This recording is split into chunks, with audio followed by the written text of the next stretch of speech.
Fans and Cincinnati Bengals talk, and welcome in to a special Tuesday edition of Cincinnati Bengals talk, our live Q&A.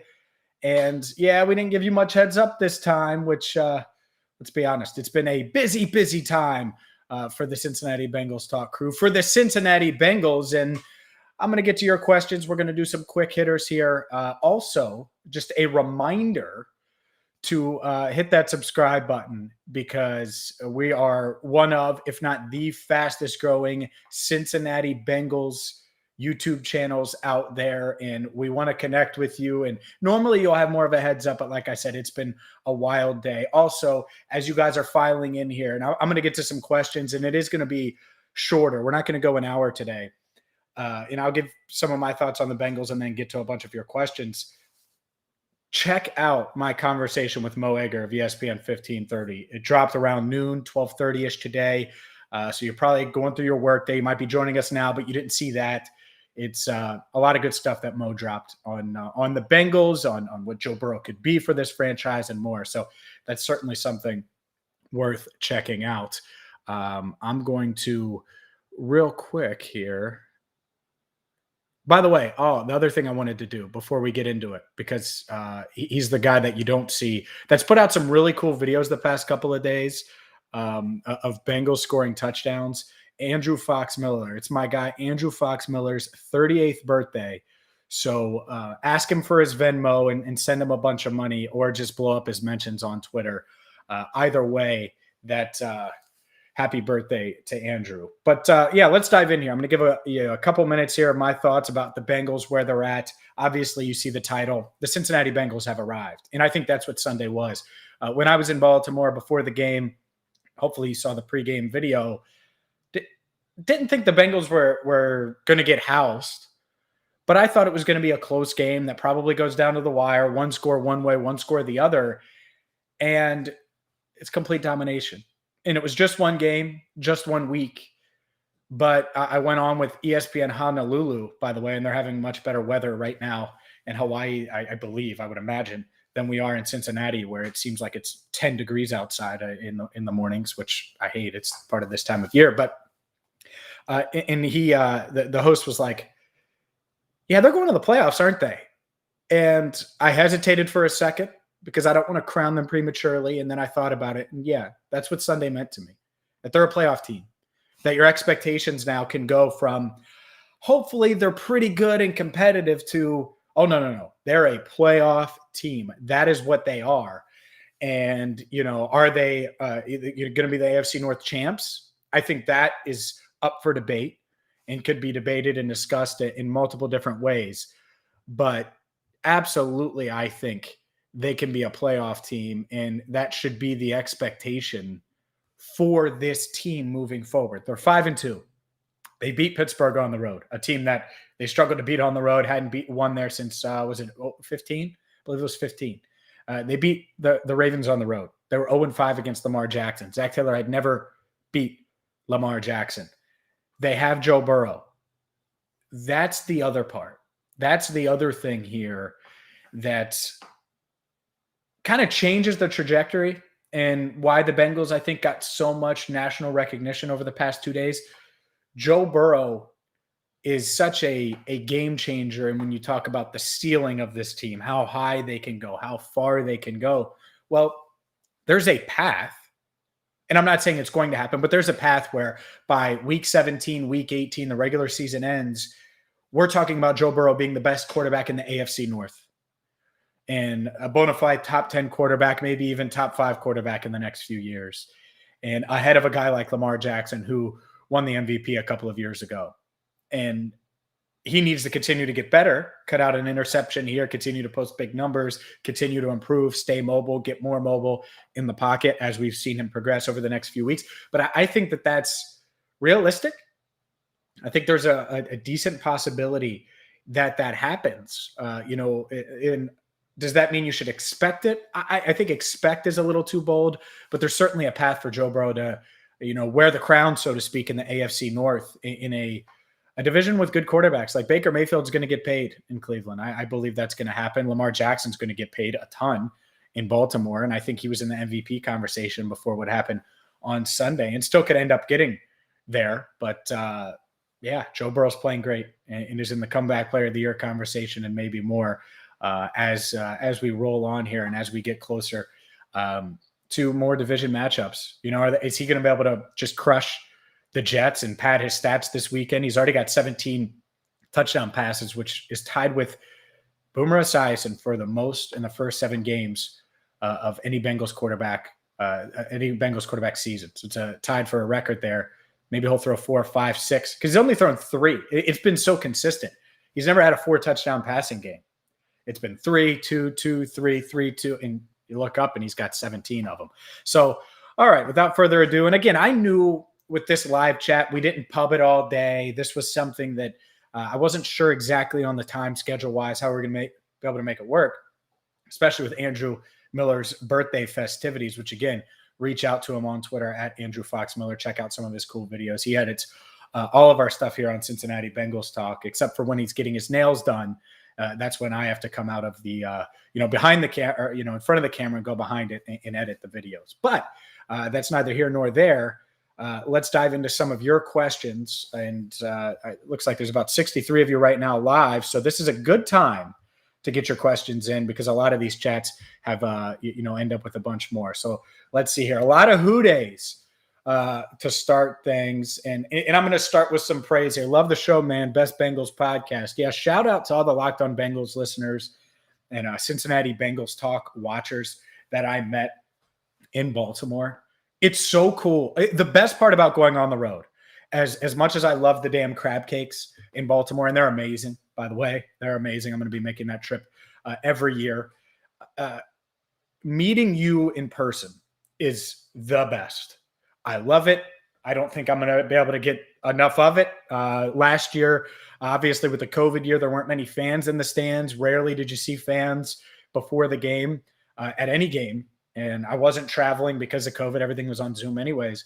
So if you see me, say hi, because I love it. I love meeting every single one of you, as many of you as I can.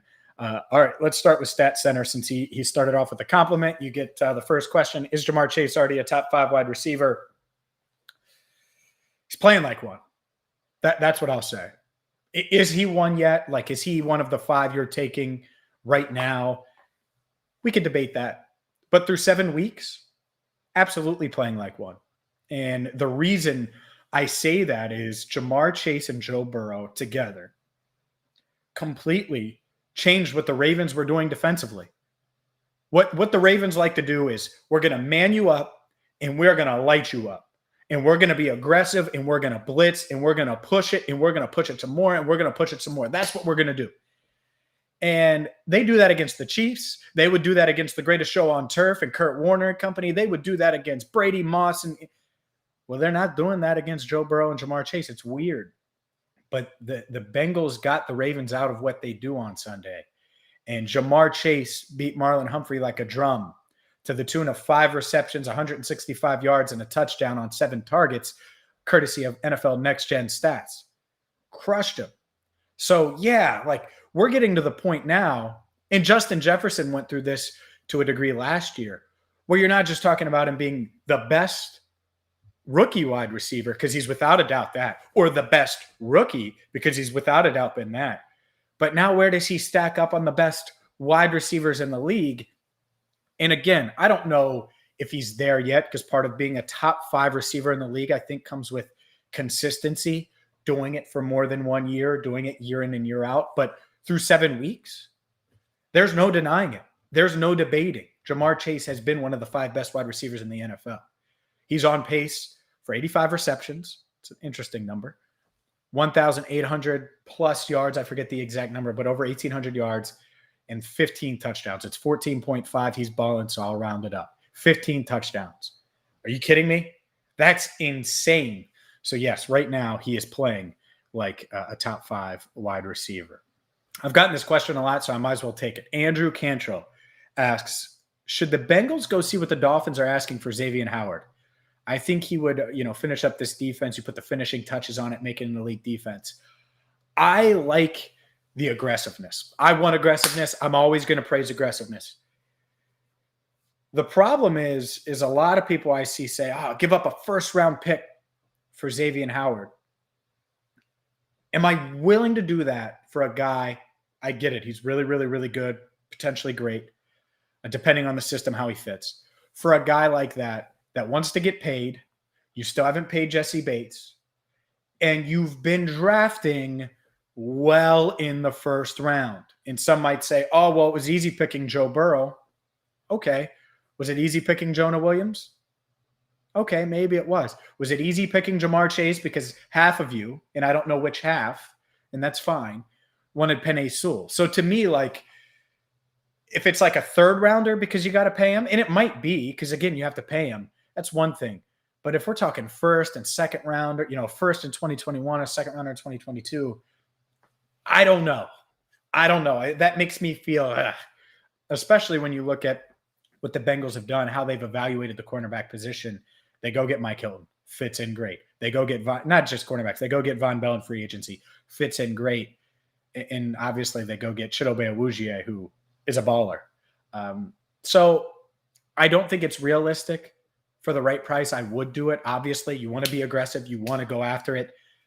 But I think it's unrealistic. I don't think it'll happen. And while on one hand, on paper, Xavier Howard would put the finishing touches on defense, on the other, they have other holes too. And this team is not going to be perfect this year. They're just not.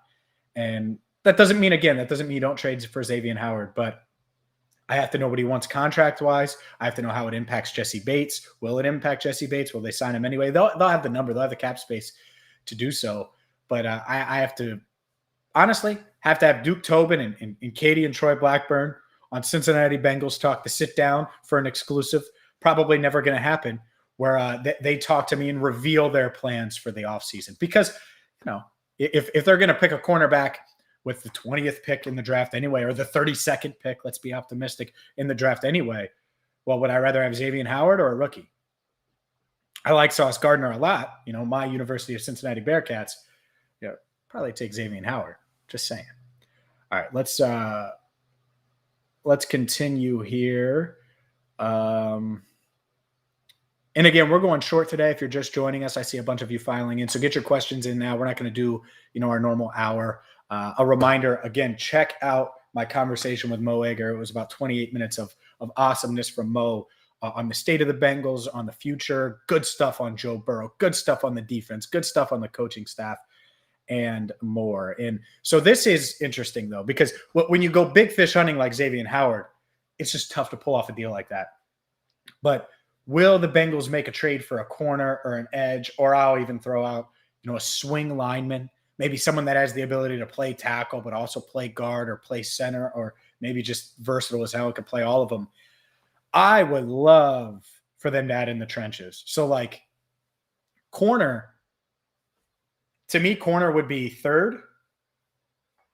Second would be defensive line, so edge, because they're deep on the interior.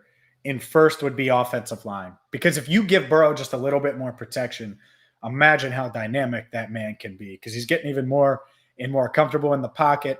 He's obviously finding deep receivers, whether it's Chase deep downfield, CJ Uzama, who's suddenly a deep threat. Who the hell saw that coming? And we haven't seen the T. Higgins or Tyler Boyd games yet where they just unleash themselves. So I think this offense has a really high ceiling. And so that would be how I would rank them. I also think exploring a tight end move to bolster the tight end depth could be interesting depending on who's available. You add another guy who's capable of catching passes. And, I know Drew Sample had a big block the other day, but in the passing game, if you can have, if another guy can be had that can contribute, wouldn't be shocked at all if they at least are open to the idea of that. Thoughts on Ricardo Allen? I like Ricardo Allen a lot. I think he's a key special teamer. He's a key contributor on defense in specific roles. Wasn't utilized as much the other day because they were doing a lot more of that 4-3 stuff, that 3 linebacker look.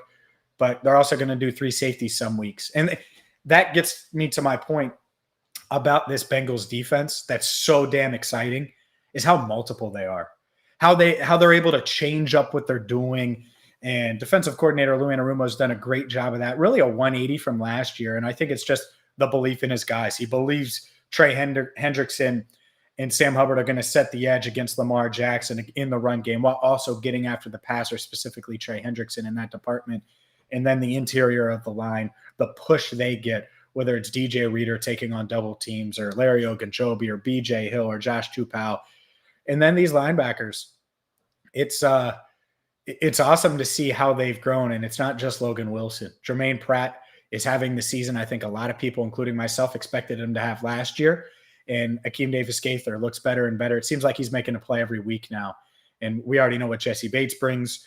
You already know, really since I'd say about week 10, week 11 of last season, Von Bell just continues to come on strong and be a big part of what the Bengals are doing on defense. So I think the confidence in all the different pieces has helped Anarumo, that this team has added and paid in free agency.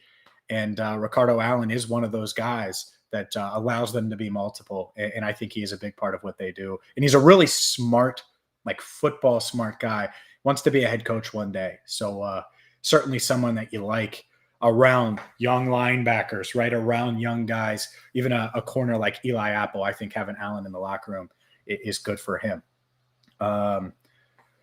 Let's see here. I didn't preface. Let's see. Joe Burrow will get the Bengals their first Super Bowl win. Mark my words, they're taking the division this year. Hello from Long Beach, California. Man, it's early. Hopefully you're on your lunch hour, family man. But look, I get it. I get it. I get why people feel that way. Because I think the it factor is real. And sometimes we dress that up as media and fans dress it up too. I remember hearing about AJ McCarron's it factor. Well, that's BS. There was no it factor with AJ McCarron, but there is it factor with Joe Burrow and the way he carries himself and leads. And by the way, that wasn't me knocking AJ McCarron. I just, he's a backup quarterback. He's okay. Burrow isn't that. He's an alpha, number one guy that's going to get veterans and young players and everybody in between to follow him. And we've seen that over the past year and a half. Let's see. Jets prediction. You have to give us your Jets prediction and tell us who you think will give us the most problems on the Jets. Well, one, predictions come out on Friday here on Cincinnati Bengals Talk. Two, I better damn well get this right because I'm 3-4 on the year, and I want to get to 4-4 and start to go on a little bit of a run here myself. The Bengals have won back-to-back. I need to get in the back-to-back. My prediction streak was at 2. Thought maybe I was going to get to 3, pick the Ravens, and I was obviously dead wrong. So Bengals, Jets, I think it's pretty obvious where that prediction's going. Who knows, though, that Joe Flacco trade. Maybe I'll roll with Joe Flacco. Oh, goodness. Let's see. Here we go. Don't overlook letdown potential. Hope focuses on point, still on cloud 9. All right, so this is a good point by Steven.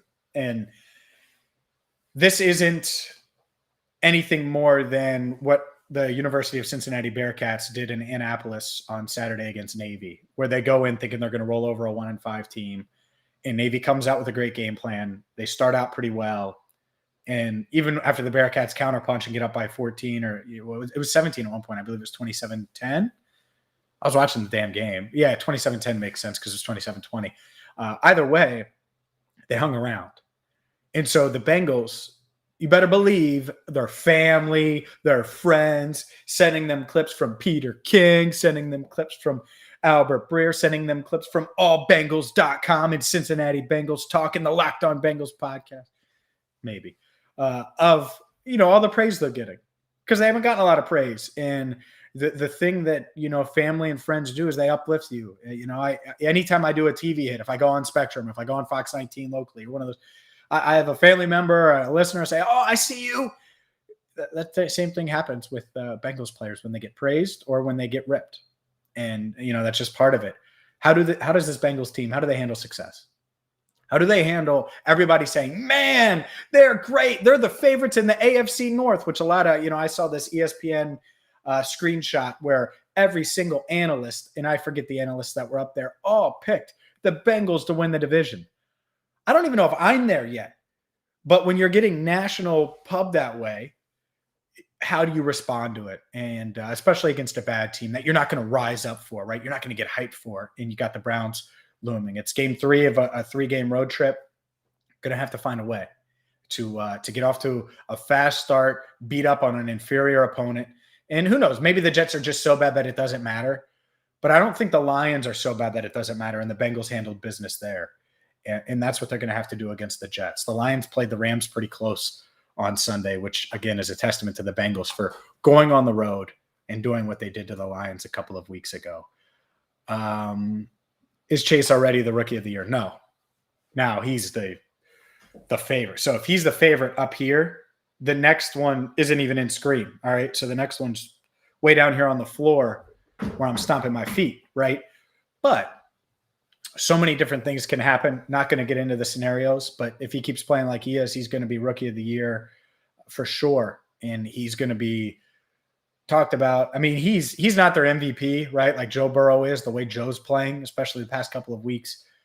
But Jamar Chase is right there. I mean, what he's brought to this offense is spectacular. And I thought he was damn good.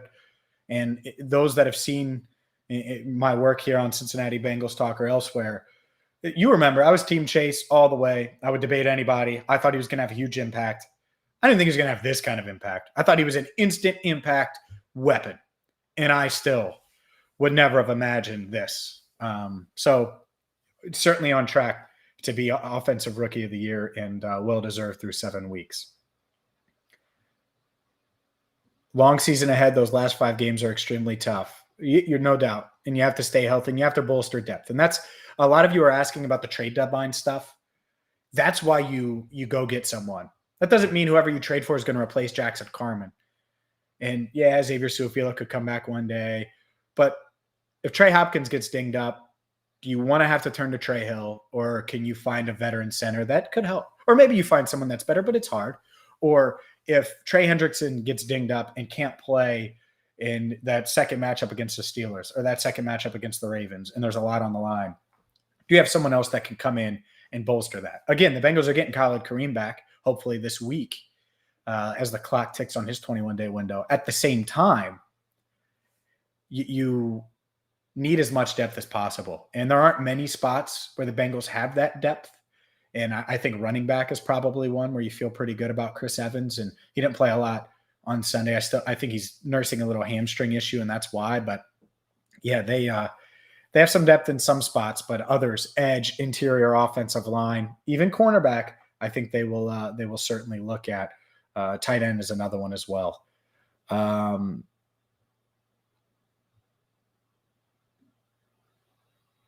Is cornerback and offensive line really our only weak points? Well, no, I mean, I still have some reservations about the coaching staff, even though they coach their ass off. I mean, outcoached John Harbaugh. Zac Taylor deserves a ton of credit, but it's part of that next phase. All right, you're 7-3 in your last 10, dating back to last season, 5-2 this year. How do you handle the success?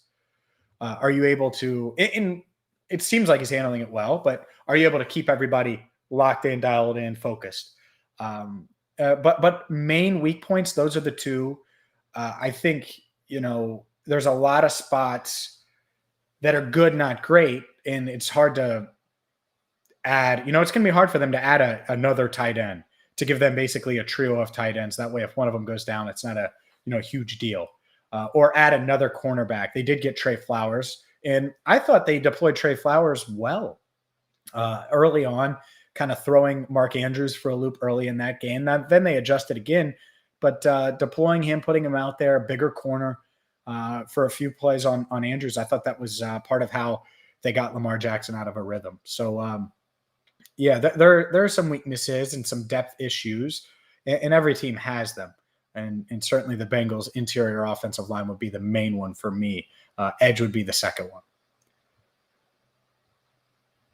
All right. Just as I keep looking, this is a good comment. Aside, next year is going to be fun. No doubt about it there. This is funny too. Big Jim Slade. Who are the Bengals drafting at number 32? Man, this is funny. I love this stuff because I don't pick the Bengals. People get so upset because I didn't pick them against Baltimore. Like, that's great. Like, a believer. I just said at the top that since they beat Baltimore, I think they should make the playoff. Like, they're a playoff team. So they're convincing me. But there's always more to show, always more to prove. And I'm not going to get so caught up in crowning them AFC North champions because they beat the Ravens on the road. Like, there's more they need to do. And can they do it? Absolutely. And the exciting part about it, again, to me, this defense, top 10 unit, that's offense, hasn't reached its full potential yet. And they played a hell of a game on Sunday in Baltimore. Scored on 6 of their final 7 possessions, that first team offense did. Still a little more meat on that bone. And you got to get all of it. It's like eating chicken wings, man. Some people know how to eat them and some don't. And I'm waiting to see if this Bengals team, and they got a lot of swag to them now. You know, I think they do have some killers. I think Burrow's a killer. I think a lot of those defensive players are killers. We obviously know Jamar Chase is. They have a look to them. And so I just want to see if they're going to continue to do exactly that. I had a good Joe Burrow question here. Yeah. Adam mentioned this, and I got to ask this on Twitter. Did you notice Joe Burrow had a glove on his throwing hand pregame and periodically throughout the game? Any indication why? No. And I don't know if he's just trying to keep his hand, warm, or, he wants it a certain way. I don't know what it was, but yeah, he was going through a lot of pregame warm-ups without it, but then there was pictures of him with it. And so I will ask him on Wednesday, hoping he talks. He hasn't talked the past couple of Wednesdays, talked after the game on Sunday. Voice sounded better than mine does. I'm a little hoarse after all the talking I've done the past couple of days. So I'm hoping that he talks this week, and I will certainly ask him. And if it's not me, one of the other media members will ask him, because it could be something just that he wants to do. I know he rides the bike on the sideline, tries to keep that knee loose. That's another note I need to make, because I keep forgetting to ask him about that. So that's one of those things. Would you like to see more deep shots with T. Higgins? Yeah, there needs to be a T. Higgins game coming up. I thought T was underwhelming on Sunday, especially early in the game, got into a groove. But those contested catches, you need him to fight through them and make a play. And not all of them. And he was getting grabbed and pulled. I get that. So don't crush me here. I'm not blaming him necessarily. But T. Higgins, you expect him to go up and make a play here and there, just like you do with Chase, just like you do with Tyler Boyd. And I think he's still fighting it with that shoulder a little bit. And it's okay. That's okay. Because at some point this year, maybe as soon as Sunday against the Jets, he's going to go off. The Bengals are going to need him to go off. And here's the thing. Maybe these teams are going to learn now that Chase toasted Marlon Humphrey. Like, maybe just double him and make sure he's not beating you and force someone else to beat you.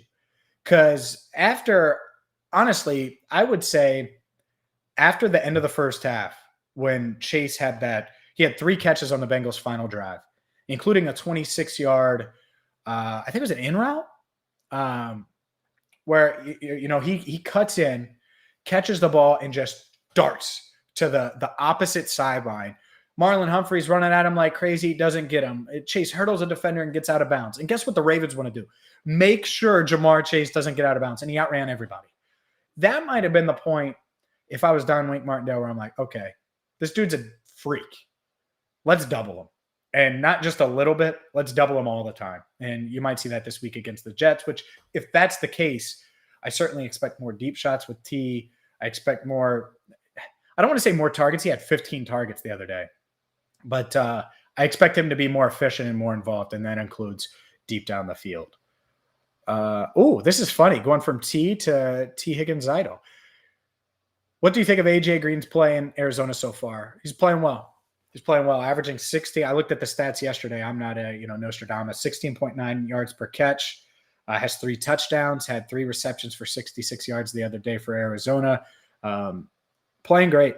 And that's what they brought him in to be, is a compliment in that offense, not the man. And good for AJ. Sometimes things don't work, and that's okay. Part of that was him last year. Part of it, I think, was this coaching staff wanting a receiver that can do it all. And earlier in AJ Green's career, I think he could have been that. And Jamar Chase showed you on Sunday he can do it all, because it wasn't the deep shots. It was the quick stuff. It was the broken tackles. It's a little bit of everything. We've seen him make a big block 2 weeks ago, right? Like, he's done it all in through 7 games, and he lines up all over the field, and they can move him all around. And so that's the difference. But no, I think AJ's playing well. Good for him. Hopefully he gets to 1,000 yards in Arizona and, revives his career and continues to make a bid for the Hall of Fame, because he's going to have a few more big years if he's going to get into the Hall. No. Austin, they ran some 4.3. They ran some 4.3 the other day. I meant what I say. They do run a lot of 3.4, but they ran some 4.3 the other day as well. What happened to Wyatt? Hubert, he suffered a torn pec. I don't expect him to come back because it was close to the start of training camp. So I've seen him on the rehab field, but I would be surprised if we see Wyatt Hubert this year. Let's see. Oh, this is funny. What's going on? I see you looking all buttoned up for this show. A little fast and loose on Locked On. Yeah, hopefully you'll get to meet me in December for sure. If you see me, say hi. Yeah, that's the difference. And I'll peel back the curtain. Look, here you see me do stand-ups and it's YouTube content, but it is a little more buttoned up. It is, interviews and, updates and things like that, whether it's outside of Paul Brown Stadium or outside of M&T Bank Stadium or inside of, opposing stadiums during or before the game. But when Locked On, when we knew we were going to YouTube, I was like, all right, well, I got to show another side of me that these people don't see. Otherwise, it's the same. And that's the fun side that Jake deals with every damn day. So it's a little mixture of both. This is SportsCenter James, and Locked On James is a little dancier. I'll say that's how I'll describe it. A little dancier. He did the Carlton on today's show. Who would you consider to be the Bengals' most dangerous opponent on their schedule at the moment? So, I still think the Ravens are a dangerous opponent. Don't think for 1 second that I don't view them as exactly that. Outside of them, the Chiefs could hit their stride by then. I know people are burying the Chiefs, but they could. I don't put Cleveland is high up there right now. And I don't have the schedule in front of me. I'm trying to think of the other really, really tough games remaining. Those would probably be the two, but I'm going to pull up the schedule just to make sure I'm not missing one. Because the Raiders, the Raiders is going to be a tough game, by the way. The Raiders are pretty good. To still be 5-2 after everything they've gone through with their coaching staff, I thought they were going to fold, and they haven't done that. But yeah, the other one will be the Chargers. I think the Chargers are pretty damn good. I think much like the Bengals on all three levels of their defense, they have guys that can make plays. Derwin James, you got Joey Bosa, a bunch of guys over there. So, or Nick Bosa, it is, right? No, it is Joey, because Nick is in San Francisco, who they have to face too. And who knows, by then, maybe San Francisco hasn't turned around. Certainly not looking good for them at the moment. I was wondering if someone was going to notice this. All right, Francis. So I ordered this on Amazon. I don't know, about borderline a year ago. I mean, it was probably in November, and it came through a Jeff Hardy action figure. He was my favorite wrestler growing up. And these things are so damn hard to get, and they cost a lot on on the secondary market. And so I found it on Amazon, and I was able to grab it. I'm like, okay, I'll put it up on the shelf. I have a couple little toys around. All this stuff changes at least a little bit. But I got my Green Ranger here too. The only things that don't change are the UC helmet, the Bearcats, and then even the Tom Brady photo.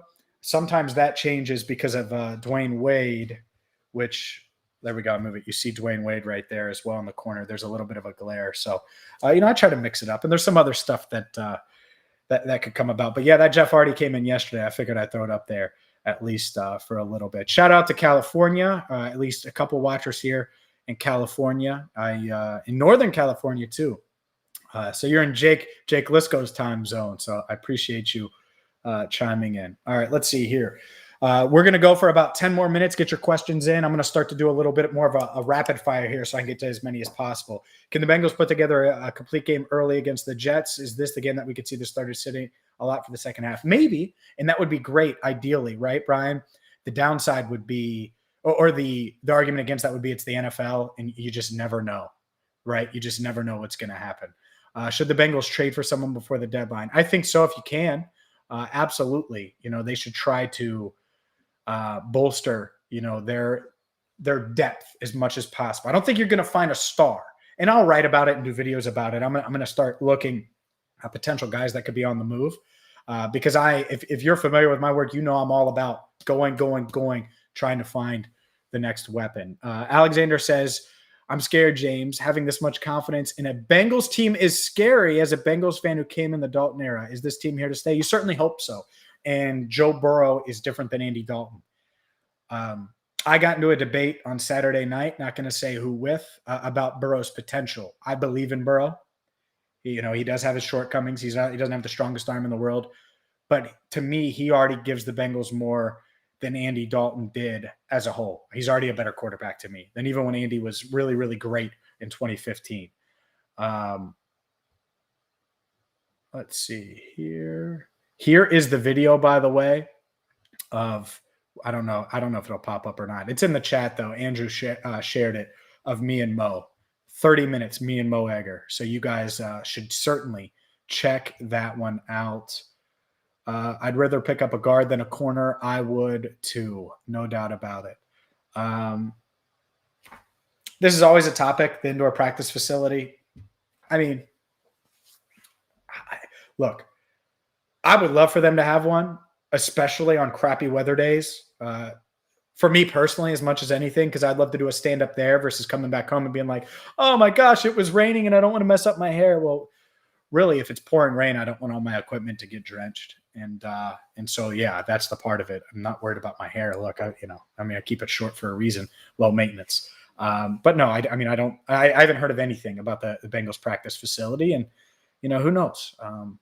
Maybe they make a deep playoff run and things change. Could Thaddeus Moss play? Maybe. He's on the practice squad and currently he's on injured reserve, so he's still on his way back. This is funny. It's infuriating to see all these national pundits lazy take. It is crazy how it flipped, right? And like, I'm not pretending like I had the Bengals at 5-2. I didn't. I had them at 3-4 after 7 weeks, and oddly enough, that's my prediction through 7 games, week by week. But things change and opinions can change, and that was a big win against Baltimore. And you could make the argument the Bengals record could be even better. So I get why people are changing their tune, and I think that's okay. All right, let's see. If you could only extend 3 players this year, put me on the spot here. All right, let's see.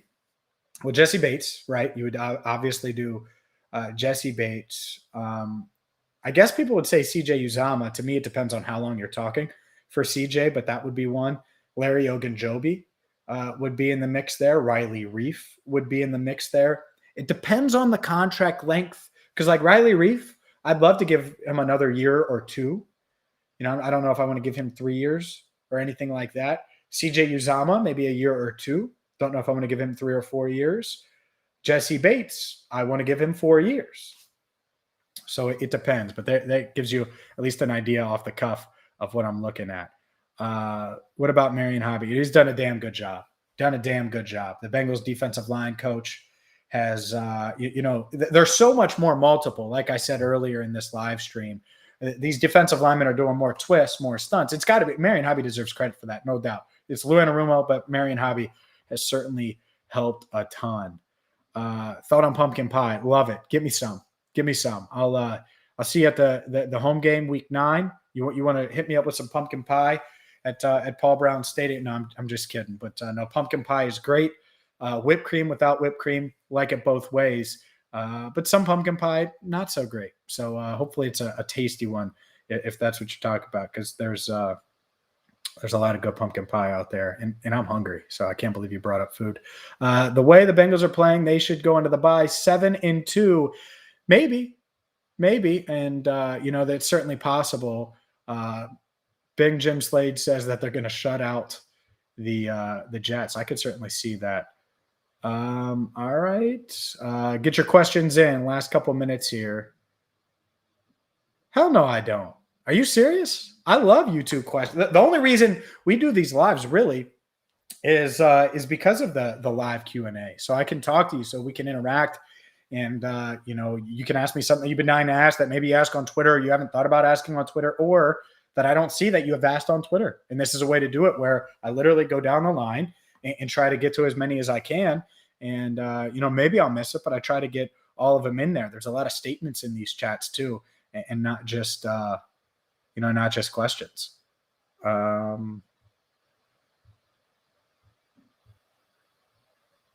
Shout out to Scott for being a Bengals fan since 1975.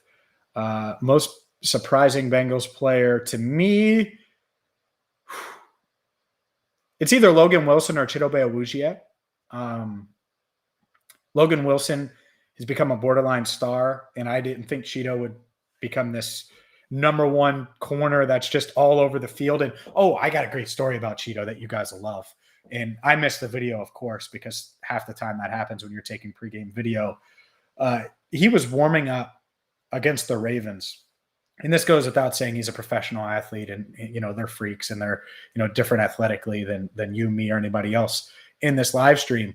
But he went up to make a catch, and not in his pads yet or anything like that. It's probably like 11 Eastern. And this dude, his feet were like up here. He went up so damn high for this ball, and he deserves a lot of credit. Look, he's been great.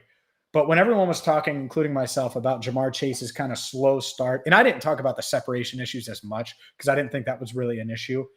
But the drop issues were weird and certainly something that I think the Bengals are at least concerned about behind closed doors a little bit. Obviously, he figured it out, and they expected him to figure it out. But Awuzie was awesome against Jamar Chase, made it so tough on him. And I think that's what's led to Jamar being so good early. Part of it is because, one, how hard he works, but two, Cheeto gave him problems, and he's giving opposing wide receivers problems now. It's more because Miami's bad. Why Xavier Howard and Howard wanted a new deal this past offseason, didn't get it from what I remember. And so it's just kind of shaky there. Let's see here.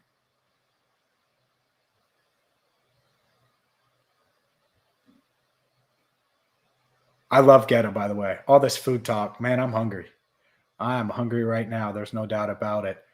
Do you think Eli Apple will play over Flowers? Seemed good last week. I think Eli Apple's playing better. There's no doubt about it. Continued to surge. And really, even in the first couple of weeks, it was just like a couple standout plays. Like he melted down at the end of that one drive against the Vikings where he doesn't tackle the guy, push the guy out of bounds. I forget which receiver it was. And then he just gets called for the holding where it was just stupid. And then he gets burned by Thielen in the red zone. And then the second week, he turned around and pushed Marquise Goodwin like 30 yards downfield when he could have turned and probably intercepted the ball. So that was certainly part of it as well. Look at that. Shout out to Danielle Crowley for making it to the live for the first time. Yeah, appreciate you joining and subscribing. Do you think it's good that we haven't used Mixon as quite the workhorse as the Bengals fans are used to seeing? Do you think him making more of an impact in the latter schedule? I mean, I think he's making a huge impact. Helped seal the deal on Sunday, and that was a game where I think they had 9 runs midway through the third quarter because the passing game was working, and there are going to be games where you have to rely on Burrow to diagnose and do what he does, and they won with explosive plays. There are also going to be games the other way where you have to grind it out and run it 25, 30 times. And so, no, I think they're using him fine. Now, in the passing game, would you like to see him more involved? Absolutely. And I think that's something that we'll continue to see develop here as things go forward.